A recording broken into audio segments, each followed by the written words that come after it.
Oke, baiklah. Assalamualaikum warahmatullahi wabarakatuh. Waalaikumsalam warahmatullahi wabarakatuh. Baik, selamat sore menjelang maghrib teman-teman mahasiswa semua. Gimana kabarnya, sehat-sehat kah? Alhamdulillah, Oke, Pak. baik ya, alhamdulillah ya. Oke, kita langsung saja ya karena waktunya udah masuk.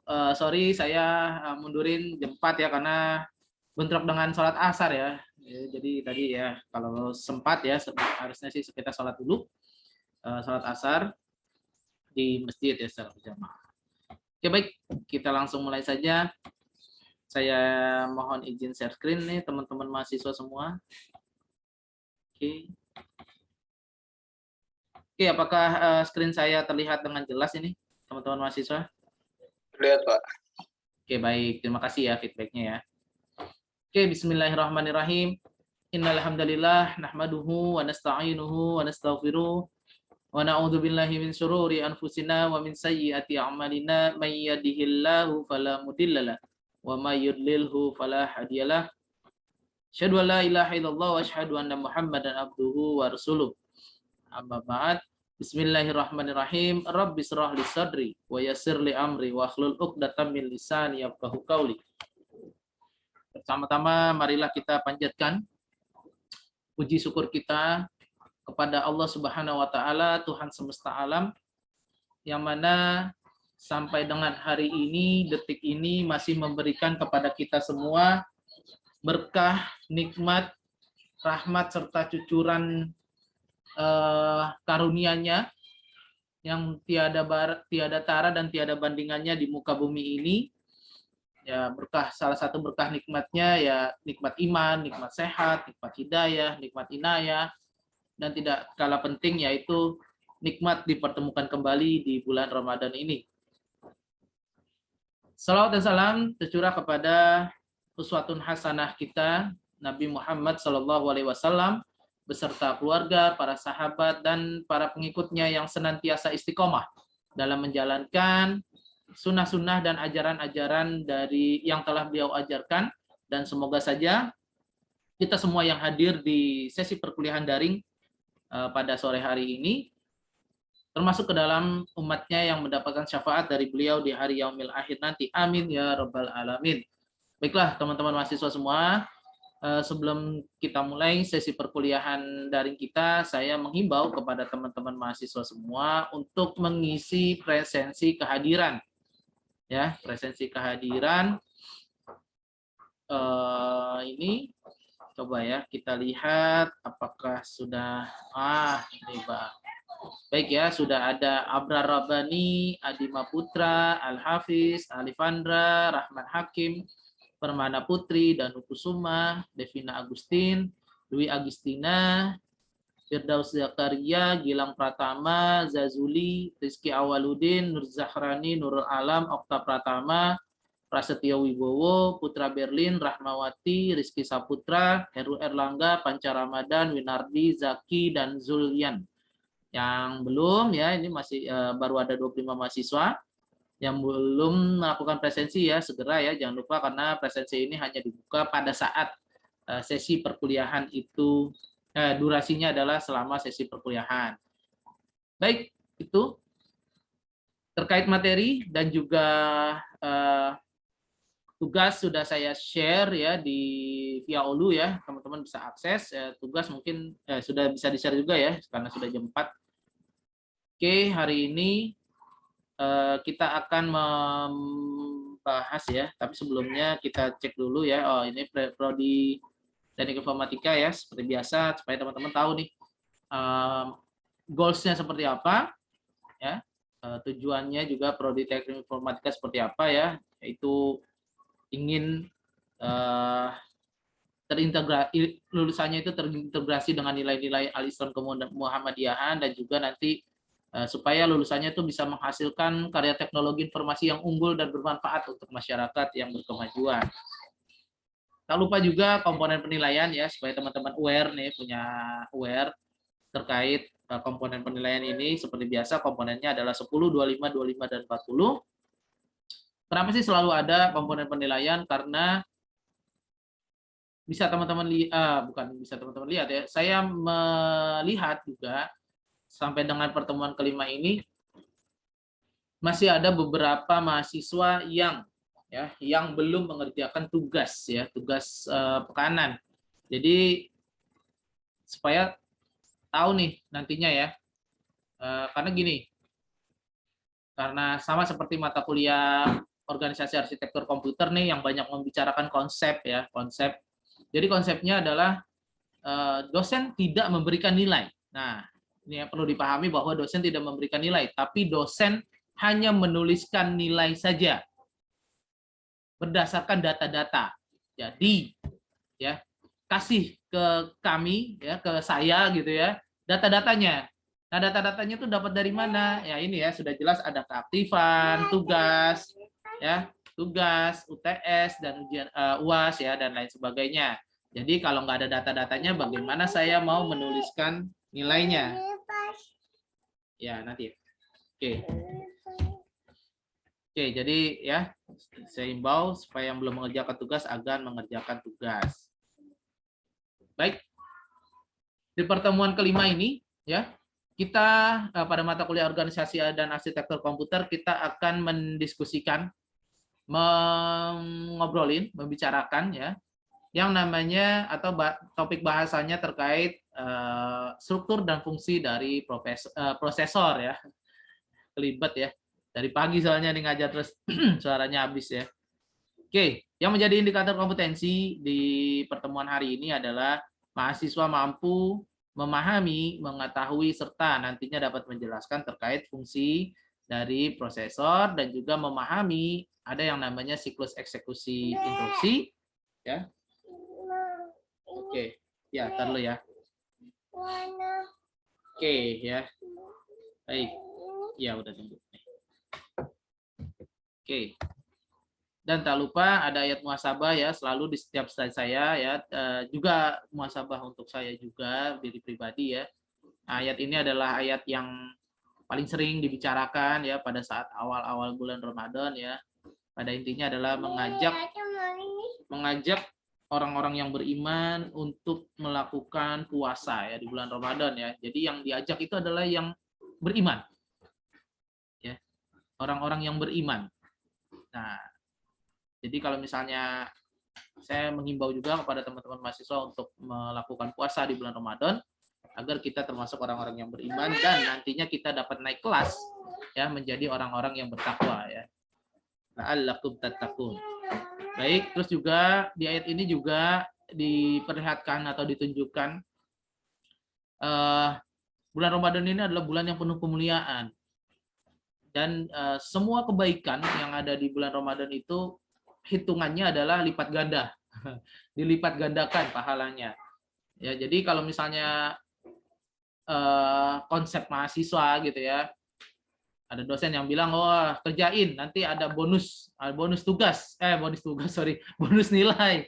Nah, gitu kan ya, bonus nilai siapa yang nggak mau kan bonus nilai gitu kan. Nah, sama kalau konsepnya orang bekerja, ini misalnya bayarannya adalah per jam, ya maka di bulan Ramadan ini per jamnya itu dilipat gandakan. Waduh, siapa yang nggak mau ya. Jadi setiap harinya tuh hitungannya, counternya ya, bayaran per jamnya adalah berlipat-lipat ganda ya.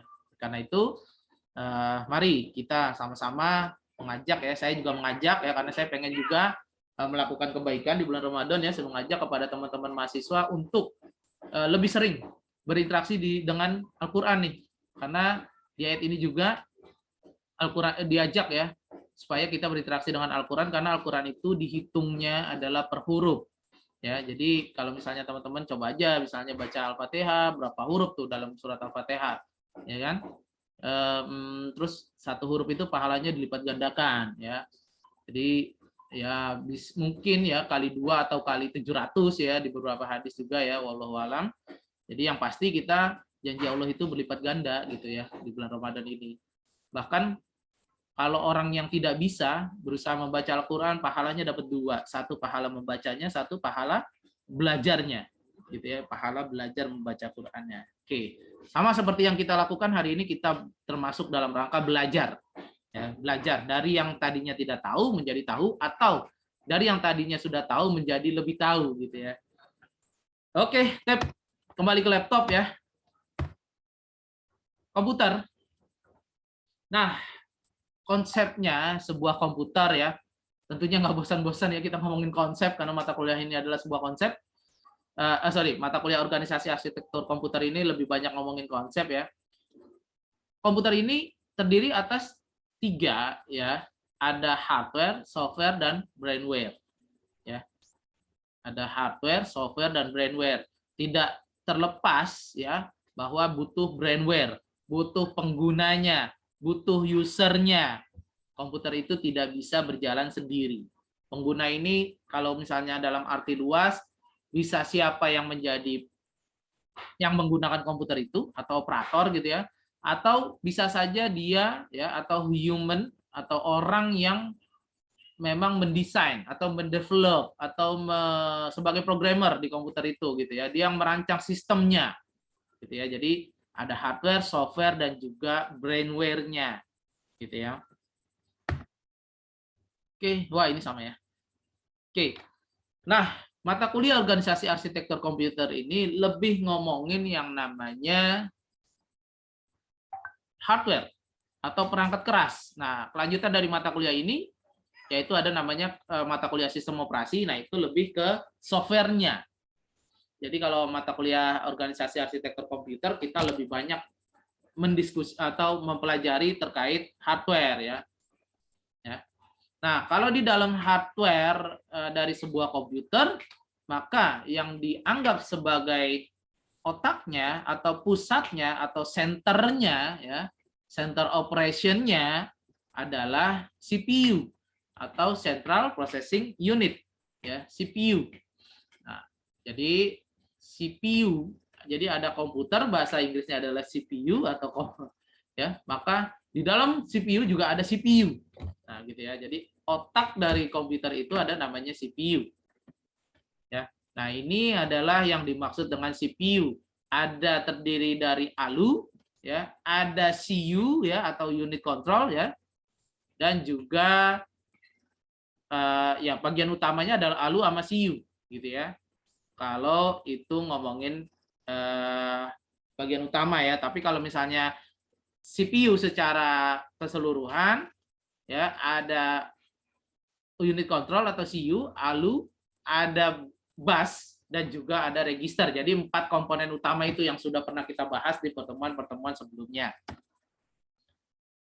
Oke, CPU ya, ini kepanjangannya. Jadi merupakan hardware atau perangkat keras yang berfungsi untuk menerima dan melaksanakan perintah. Ya, perintah atau data, memproses data dari perangkat lunak ya. Nanti hubungannya ke software gitu ya. Oke. Oke, dan CPU ini merupakan sebuah komponen terpenting dari sebuah sistem komputer karena dia mengolah data berdasarkan instruksi yang diberikan. Ya, tetap CPU ini mengolah data berdasarkan instruksi yang diberikan. Nah, instruksi ini bisa instruksi secara langsung dari penggunanya atau instruksi yang memang sudah tertanam atau terprogram. Ya. Oke. Nah, komponen utama dari CPU ada 4. Ada ALU, ya, CU, sudah pasti ini 2 bagian utamanya. Nah, terus ada lagi register unit dan CPU interconnection. Nah, CPU interconnection ini banyak yang bilang ini adalah sistem bus, ya. Interconnection-nya adalah sistem bus. Oke, ya, entar dulu deh. Oke, tadi sampai mana tuh? Nah, kalau kita ngomongin ALU, ALU ini kepanjangan dari Arithmetic Logical Unit, ya, merupakan unit di dalam CPU, ya. Ini jadi merupakan komponen di dalam CPU, ya, yang bertugas untuk melakukan operasi atau memproses, ya, operasi aritmetika dan juga operasi logika berdasarkan instruksi yang ditentukan, ya. Tetap semuanya berdasarkan instruksi yang ditentukan. Jadi ALU ini hanya melakukan operasi-operasi aritmetika dan logika, ya, logika. Nah, tentunya dalam melakukan operasi aritmetika dan logika ini menggunakan bahasa mesin atau machine language ya. Jadi ya bahasa dasarnya ya memang bahasa mesin. Oke. Nah, ALU juga terdiri atas dua bagian ya, terdiri atas dua bagian. Ada yang namanya unit logika boolean ya atau true false gitu ya. Dan juga unit aritmetikanya itu sendiri ya, maksudnya perhitungannya ya. Jadi ada operasi perhitungannya dan juga booleannya. Nah, semuanya punya di antara unit-unit itu punya spesifikasi atau tugas-tugas tersendiri. Nah, kalau tugas ALU yang unit aritmatikanya melakukan semua perhitungan aritmatika. Ya, jadi bisa perhitungan penambahan, bisa berupa perhitungan pengurangan, pembagian, perkalian ya dan lain sebagainya. Nah, kalau yang Boolean ya, Boolean dia melakukan perbandingan dari suatu operasi logika. Ya, suatu operasi logika. Ya tentunya kalau Boolean ini kalau kita ngomongin operasi logika ya, nah, itu berarti ada n ya atau sama dengan gitu ya, terus tidak sama dengan atau tidak sama dengan itu apa ya? Not n ya. Terus kurang dari juga ada ya atau nor ya, not or ada juga, ada apa lagi macam-macam ya, if iya bukan if bukan ya, ada and or XOR gitu ya, XOR ya dan lain sebagainya ya, atau perhitungan perbandingan ya, jadi lebih dari, kurang dari, atau lebih dari sama dengan, kurang dari sama dengan ya, itu adalah semuanya ini diproses di ALU ya, Arithmetic Logical Unit. Komponen lainnya adalah CU. CU merupakan unit yang sama ya, di komponen yang terdapat dalam CPU juga. Nah, CU ini bertugas mengontrol komputer ya, namanya CU, control unit. Jadi dia bertugas mengontrol komputer khususnya terkait tentang sinkronisasi kerja antar komponen. Nah, ini tidak lepas hubungannya dengan sistem operasi ya, sistem operasi. Jadi kalau udah kita ngomongin sinkronisasi ya tentunya itu diatur dengan sebuah sistem operasi. Bagaimana penjadwalannya ya, bagaimana supaya menghindari tidak terjadi race condition. Terus setelah race condition ada yang namanya critical section, ada ya, terus setelah itu ada lagi yang namanya mutual exclusion, habis itu ada yang namanya semaphore, monitors ya dan lain sebagainya. Itu terkait sinkronisasi ya. Jadi kontrol unit ini dialah yang mengontrol, termasuk dia mengontrol untuk mengambil instruksi-instruksi dari memori utama gitu ya. Jadi dari memori utama juga tersimpan nih instruksi-instruksi gitu ya, instruksi-instruksi ya tadi seperti instruksi-instruksi terkait perbandingan ya, instruksinya saja gitu ya. Tetap yang memprosesnya nanti perbandingan maupun proses-proses penambahan, pengurangan ya, proses aritmatikanya yang mengerjakannya adalah si ALU. Nah, kontrol unit ini hanya bertanggung jawab mengontrol ya, mengambil instruksinya karena instruksinya ini tersimpan gitu ya di memori utama. Ingat, memori utama itu bersifat non volatile, artinya dia begitu powernya mati tetap tersimpan. Beda dengan memori yang bukan memori yang utama atau dia bersifat volatile gitu ya. Oke. Nah, ini tadi ya kelanjutannya. Jadi ada instruksi perhitungan aritmatika atau perbandingan, maka unit control itu mengirim ya instruksi tersebut ke ALU gitu ya. Jadi dia hanya bertanggung jawab untuk mengendalikan ya, control unit bahasa Inggrisnya. Nah, bahasa Indonesianya adalah unit yang mengendalikan. Dia mengendalikan ya, bertanggung jawab. Apa mengendalikan apa ya? Bisa mengirim instruksi, mengambil instruksi dan menyimpannya lagi ke memori utama gitu ya. Oke ya, jadi ketika itu selesai, maka akan dibawa lagi ke memori utama untuk disimpan, gitu ya, untuk disimpan kembali, gitu ya. Jadi itu semua yang bertugas adalah CU atau control unit. Oke, ini tadi penjelasannya, nanti ini deskripsinya saja ya. Baik, komponen berikutnya adalah register unit. Register unit ini merupakan alat penyimpanan kecil tapi mempunyai kecepatan akses yang cukup tinggi. Ingat pada saat pertemuan sebelumnya ya, 2 pertemuan sebelumnya itu ada hierarki dari memori ya. Unit paling kecilnya adalah register ya, register unit. Dia adanya di dalam CPU. Walaupun dia kecil tapi dia punya kecepatan yang paling tinggi di antara unit memori lainnya gitu ya. Gitu. Tapi tentunya kalau ngomongin kapasitas ya tentu ya sebanding dengan namanya ya, karena paling kecil ya kapasitasnya tidak terlalu besar gitu ya. Oke. Nah, dia punya kecepatan yang paling tinggi ya, dan dia digunakan untuk menyimpan data atau instruksi yang sedang diproses. Jadi fungsinya si register unit ini hanya untuk menyimpan data yang sedang diproses ya. Setelah itu dikembalikan lagi ke memori utama gitu ya, atau instruksi yang sedang diproses, setelah itu control unit akan mengembalikan ke instruksi yang utama. Jadi hanya sebagai tempat penampungan sementara gitu ya, untuk data yang sedang diproses atau instruksi-instruksi yang sedang diproses. Nah, memori ini karena dia sifatnya sebagai tempat penampungan sementara ya, register unit ini dia maka bersifat sementara gitu ya. Jadi tidak untuk menyimpan data secara permanen gitu ya. Karena dia sifatnya hanya sebagai sementara. Ya, tujuannya agar prosesnya itu lebih cepat gitu ya, melakukan proses itu lebih cepat gitu ya. Sebelum itu ya, karena hanya masih di satu bagian CPU itu gitu ya. Oke. Nah, kalau secara konsep analogi ya, register ini kita di tubuh kita ya, kita ibaratkan dia sebagai ingatan di otak gitu ya. Jadi bersifat temporary. Bisa saja itu sementara gitu ya. Nah, ketika kita ingin memproses, kita ingin mencoba mengingat sesuatu, nah maka ini akan diproses di otak kita. Ada yang namanya apa sih ya, bagian otak itu yang untuk memproses ingatan, lupa saya. Nah, itu akan mengakses itu gitu ya. Nah, tentunya kapasitasnya terbatas ya, dan lain sebagainya.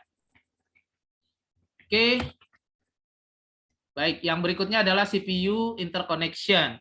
Nah, CPU interconnection ini ya merupakan sistem koneksi ya, atau bus ya tadi ya. Bus yang menghubungkan komponen internal dari CPU. Ya, jadi dia menghubungkan komponen internal dari CPU. Dia menghubungkan ALU, unit control, register unit, dan juga bus-busnya gitu ya. Sehingga nantinya itu bisa terhubung ya, terkoneksi dengan memori utamanya atau juga memori sekunder, atau bisa terhubung juga dengan input output ya, perangkat input output atau I/O ya. Kalau di sini piranti masukan keluaran ya bahasa Indonesianya. Oke. Nah, fungsi utama dari CPU ya ada 3, yaitu menerima input ya, terus memproses data dan menyediakan output ya, atau keluarannya atau hasil prosesnya. Ya, bisa dilihat di sini ya. Fungsi dari CPU adalah menerima input, sudah pasti ya, dari input, perangkat-perangkat input, dia bisa menerima input, terus dia memproses ya, memproses data ya atau instruksi, dan juga dia menyediakan outputnya. Jadi tidak hanya diproses terus ngendap di situ ya, dia bisa juga memprovide, menyediakan output atau keluarannya. Oke. Terus juga fungsinya juga selain yang 3 tadi, dia menjalankan program-program yang disimpan di dalam memori. Nah, jadi ada program nantinya ya dengan bantuan sistem operasi ya, program-program itu terinstal ya, terpasang di memori utama ya, di memori utama atau di hard disk lah gitu ya, memori utama yang hard disk gitu, sehingga nantinya kita menjalankan program-program itu ya, kita tinggal mengakses saja ya, atau memang program yang bawaan dari sistem operasinya ya, seperti misalnya Paint ya kalau Windows ya, ada command prompt, ada apa lagi ya, macam-macam ya gitu ya, bawaan dari sistem operasinya, defrag ya, dan lain sebagainya lah, banyak lah. Oke, yang pasti tadi konsepnya sama, yaitu mengambil instruksi-instruksi, terus mengolahnya ya, menguji dulu. Ini menguji pada saat pertama ya, habis itu langsung diolah saja karena instruksinya sudah dikenali, gitu ya. Terus mengeksekusinya satu persatu ya.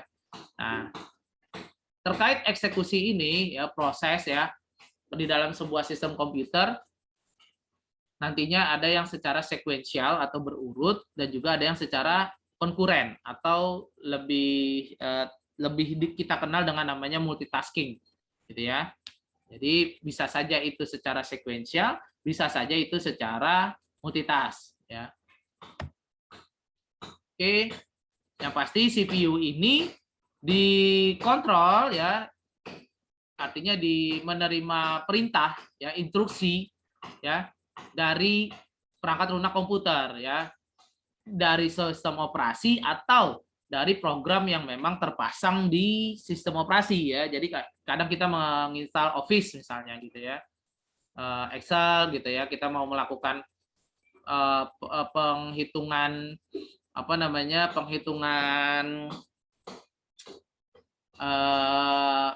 summary penjumlahan data di antara tabel gitu ya. Nah, atau average, kita mencari nilai rata-rata. Nah, itu Excel itu hanya GUI-nya saja, perantaranya saja.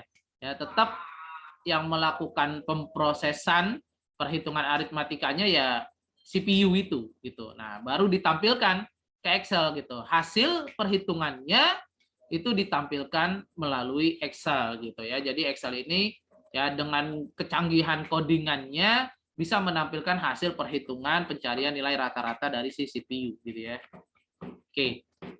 Terus ada juga perangkat lunak yang memang dia bisa membaca media penyimpanan ya. Jadi ada memang software khusus yang bisa membaca media penyimpanan seperti misalnya Partition Magic gitu ya. Apalagi gitu ya.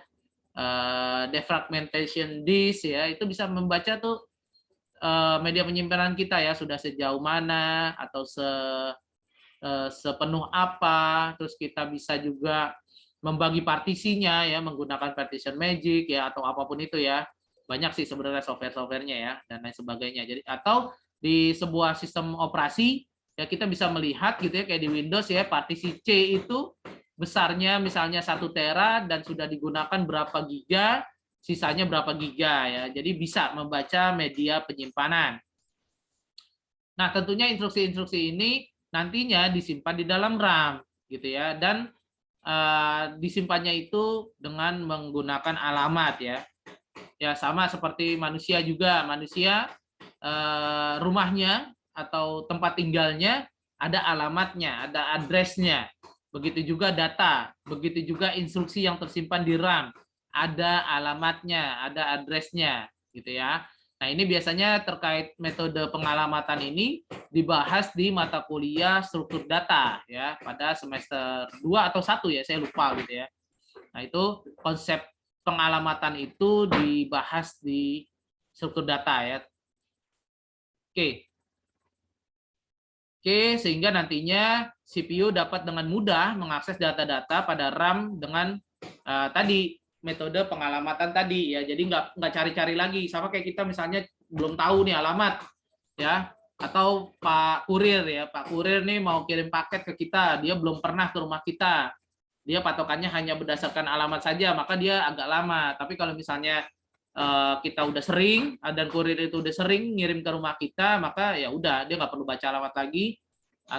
Perlu sih, tapi begitu oh nih alamatnya ini, nah dia udah tahu nih patokannya gitu ya, langsung gitu ya menuju ke alamat yang memang sudah ditentukan ya gitu.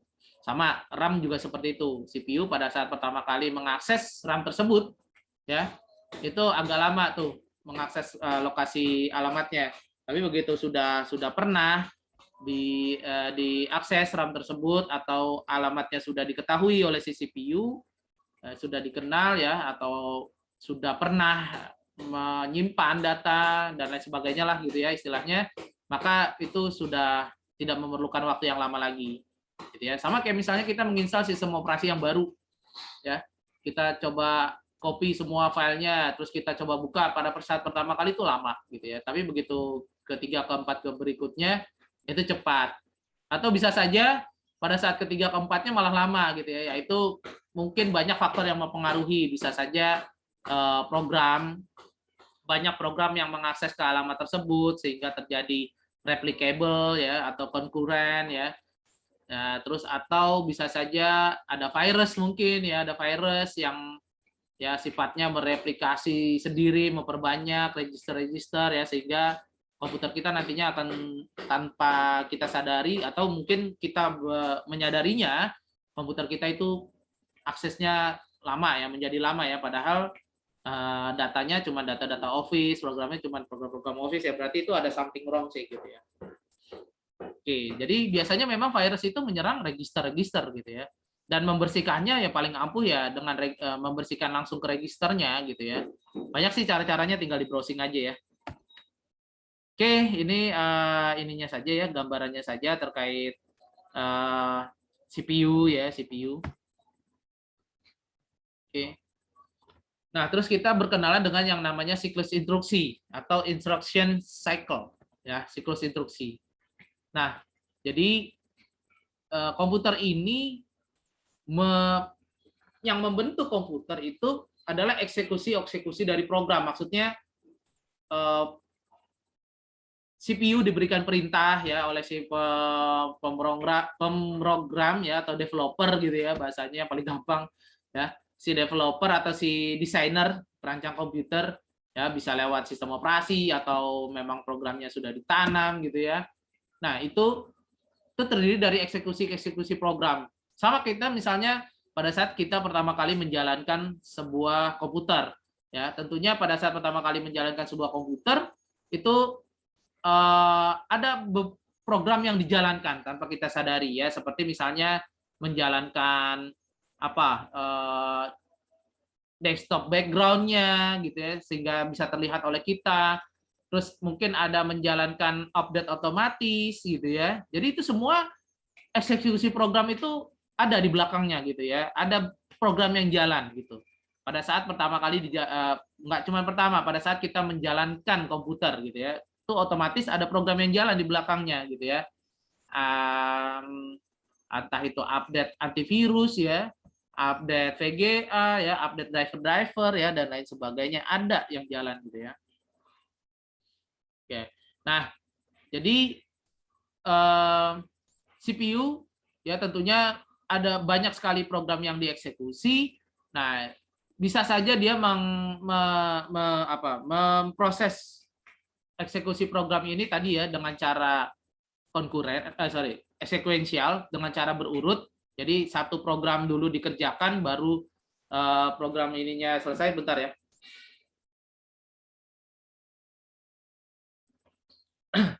Aduh, sorry saya batuk ya.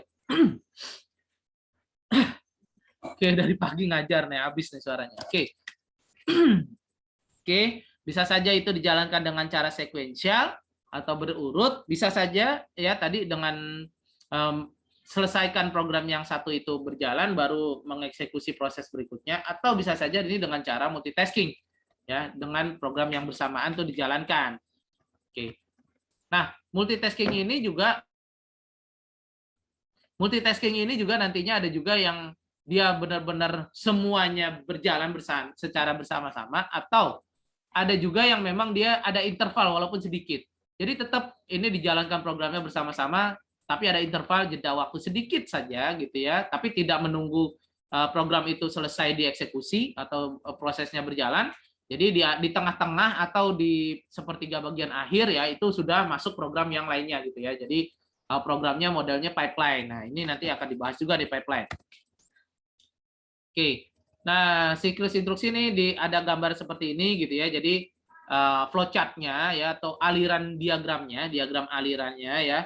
Jadi mulai gitu, terus mengambil instruksi berikutnya itu dengan istilahnya adalah namanya fetch cycle. Jadi kalau misalnya ketemu instruction fetch if atau fetch cycle, maka dia artinya itu mengambil instruksi berikutnya gitu ya.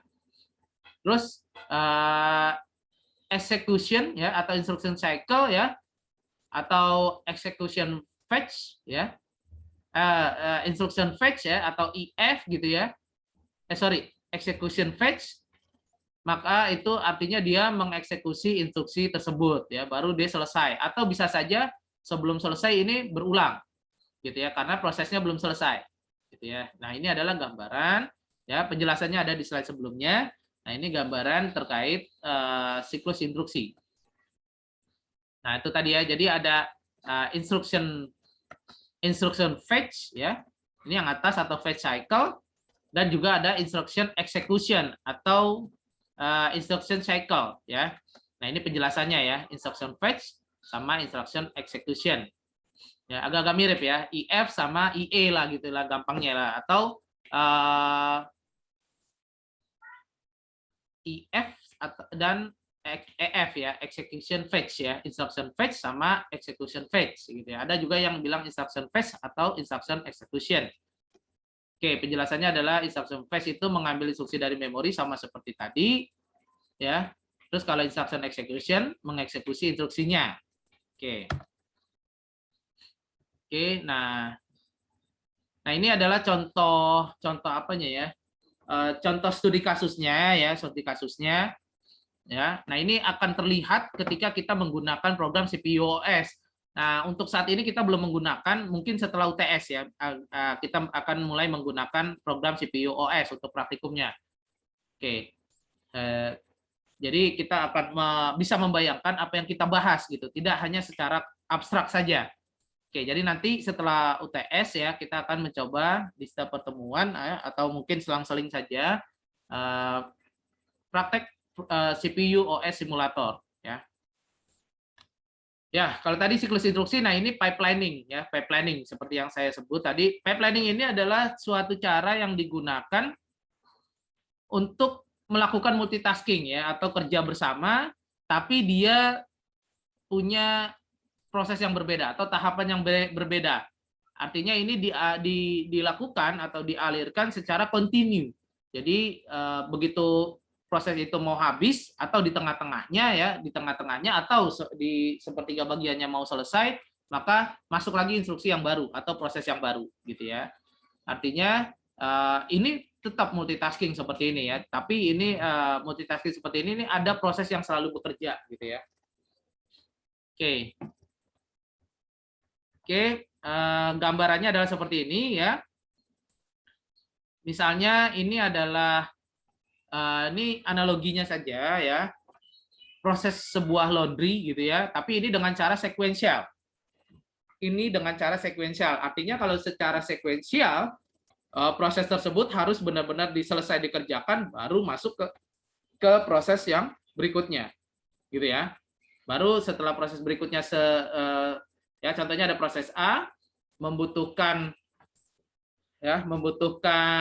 waktu 40 menit gitu ya, misalnya 40 menit untuk menyelesaikannya, maka begitu sudah 40 menit maka dia akan masuk proses B gitu ya, dan berikutnya setelah proses B selesai dikerjakan lagi proses C.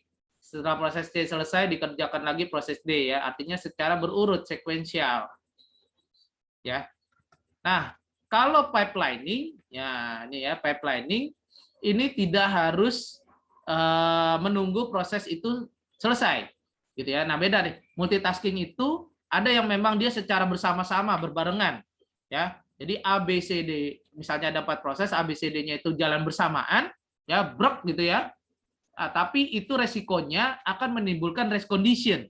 Ya, race condition ini artinya ya nanti akan dibahas ya di mata kuliah sistem operasi, tapi saya mengantarkan saja race condition ini adalah suatu proses ketika ya proses yang terjadi ya, atau akibat yang terjadi ketika ada proses-proses ini saling berebut sumber daya. Ya tentunya di dalam menjalankan sebuah proses membutuhkan sumber daya ya, sama seperti laundry. Di dalam melakukan proses laundry ini butuh sumber daya ya, listriknya, ya tenaga manusianya ya pada saat proses nyetrika nih ya, nyetrika ya. Jadi ada proses nyuci, pengeringan terus setrika gitu ya. Nah, setrika juga butuh sumber daya ya untuk menjalankan setrikaannya gitu ya. Itu saling berebut tuh. Nah, itu yang dinamakan race condition. Nah, kalau pipeline tadi ya, tadi kalau multitaskingnya full benar-benar dijalankan secara bersamaan. Nah, Untuk itu muncullah konsep pipelining. Pipelining ini semuanya tidak harus dijalankan bersamaan, akan tetapi sebelum proses itu selesai sudah masuk proses berikutnya. Gitu. Ya, jadi misalkan ada 4 proses ya, proses A, begitu di tengah-tengah proses A ya atau baru sepertiga jalan ya, proses A sepertiga baru berjalan, maka proses B sudah masuk. Gitu. Nah, proses B sepertiganya baru berjalan, ini proses A masih berjalan ya, masuk proses C. Gitu ya. Nah, ini sehingga ini tetap multitasking ya. Tapi artinya dia tidak ada istilahnya apa ya? Tidak harus menunggu proses selesai dikerjakan ya. Satu proses dikerjakan benar-benar dikerjakan seluruhnya baru masuk ke proses berikutnya. Nah, ini artinya benar-benar men-saving time ya, menghemat waktu gitu ya, menghemat waktu dan juga pastinya kalau ngomongin hemat waktu ya hemat biaya ya, saving cost juga gitu ya. Ya karena komputer nggak jadi jalannya lebih lambat karena jalannya cepat, menghemat waktu ya, proses listriknya ya lebih cepat ya, sehingga bisa menyelesaikan tugas-tugas lainnya gitu ya. Jadi misalnya ini 4 proses ini membutuhkan waktu 6 jam ya, dari jam 6 sampai dengan jam 12, tapi menggunakan konsep pipelining ya, 4 proses itu hanya membutuhkan waktu 3,5 jam ya. Jadi selesai di jam 9 lewat ya kurang lebih 9:40 lah gitu ya. Ini sudah selesai gitu ya. Sehingga ini menghemat waktu ya, sudah pasti menghemat waktu, menghemat cost. Oke, ya itu tadi konsep dari pipeline ya, itu supaya ada gambaran ya. Jadi lebih enak sebenarnya kalau teman-teman baca deskripsi-deskripsi ini, maka itu merujuk kepada konsep pipeline. Ya, nah ini hanya ilustrasinya saja. Sebentar ya.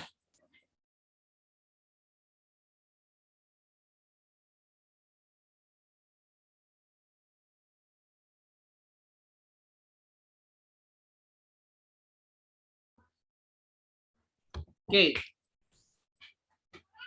Itu pipelining. Nah, tahapan pipelining ini ya sama seperti ketika kita lihat. Yang pertama mengambil instruksi, terus membuffer, ada buffernya, gitu ya. Nah, terus ketika kedua setelah ada muncul buffer, masuk ke tahapan kedua, ya, tahapan keduanya selesai, maka masuk ke tahapan berikutnya ya, masuk ke tahapan proses yang berikutnya, gitu ya. Jadi sebenarnya lebih gampang kalau kita melihat gambar sih ya, gitu lebih enak gitu. Ada istilahnya apa ya? Tergambar gitu ya sama kita gitu ya.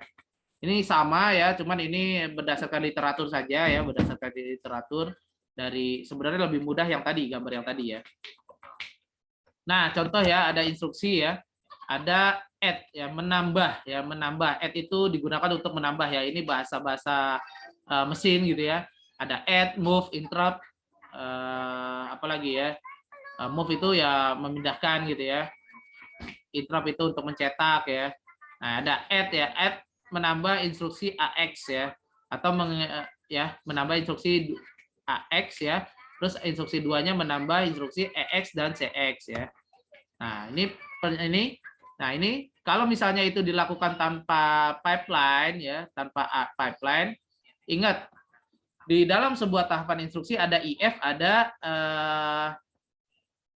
apa ya istilahnya ya, bukan DE ya tadi ya, EF ya, execution fetch ya, ada instruction fetch, ada execution fetch ya, yang tadi di diagram alir ya. Jadi ketika misalnya menambahkan 2 instruksi, ada add AX ya, berarti menyelesaikan dulu yang AX dan AX ya. Jadi menambah AX yang pertama, IF, terus mengeksekusinya, terus menambah apa namanya, eksekusinya di terakhir ya, ketika itu selesai. Berarti dia DE ini adalah di DE ini kalau saya nggak salah itu adalah di decoder ya, di decoder bukan execution ya, saya lupa ya.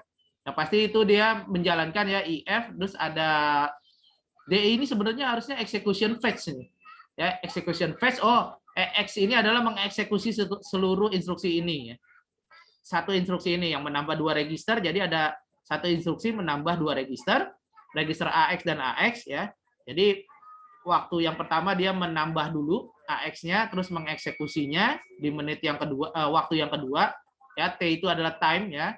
Terus yang di waktu yang ketiga dia akan memasukkan register AX ya, terus mengeksekusi AX-nya ya, menyimpannya gitu ya di register, terus dia mengeksekusi nih semuanya nih, menyelesaikannya. Baru dia menjalankan instruksi yang kedua ya, yang menambah add BX dan CX ya. Sama, ada dua instruksi, ini untuk BX-nya, instruction fetch BX, execution fetch BX. Terus yang ini adalah untuk CX ya, untuk CX ya. Jadi waktu ke-8 itu adalah untuk CX.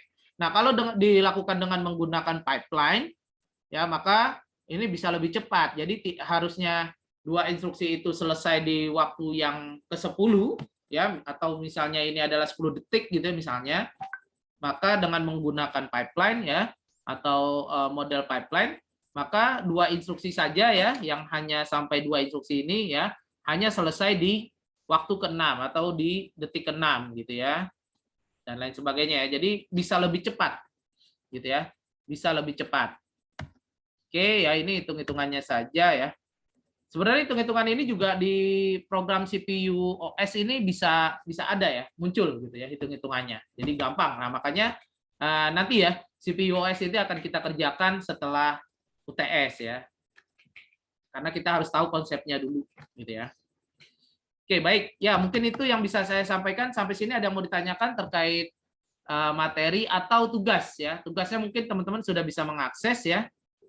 Jadi teman-teman mencari dari internet atau buku ya, istilahnya sumber-sumber lain ya, selain sumber yang saya berikan, yang membahas terkait siklus instruksi dan pipeline instruksi ya. Jadi bisa teman-teman masukkan bahasannya, juga dimasukkan gambarnya ya. Silakan cari banyak ya terkait siklus instruksi dan pipeline instruksi ya. Tetap tugasnya adalah dalam bentuk tim.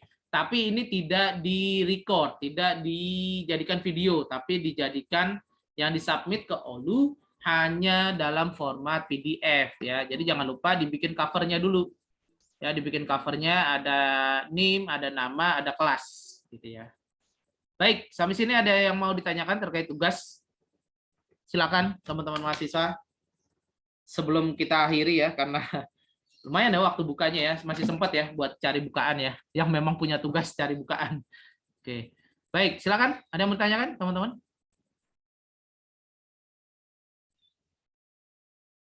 Oke, baiklah. Kalau misalnya nggak ada ya, saya mengucapkan terima kasih kepada teman-teman mahasiswa yang sudah hadir di sesi perkuliahan daring hari ini ya. Jangan lupa ya, saya menghimbau untuk mengisi presensi kehadiran secara online via OLU. Dan jangan lupa untuk mengerjakan tugasnya ya, karena ya itu, berikan saya data agar saya bisa menuliskannya. Jadi kalau saya nggak punya datanya ya saya nggak ada yang bisa dituliskan gitu ya. Baik, itu saja ya yang bisa saya sampaikan. Marilah kita akhiri sesi perkuliahan kita dengan sama-sama membaca hamdalah. Alhamdulillahirabbil alamin. Kita akhiri dengan doa kafaratul majelis. Subhanakallahumma astagfiruka wa atubu ilaik. Lebih kurangnya saya mohon maaf. Nasrun minallah wa fathun qarib wa basyiril mu'minin. Billahi fisabilil haq fastabiqul khairat. Wassalamualaikum warahmatullahi wabarakatuh.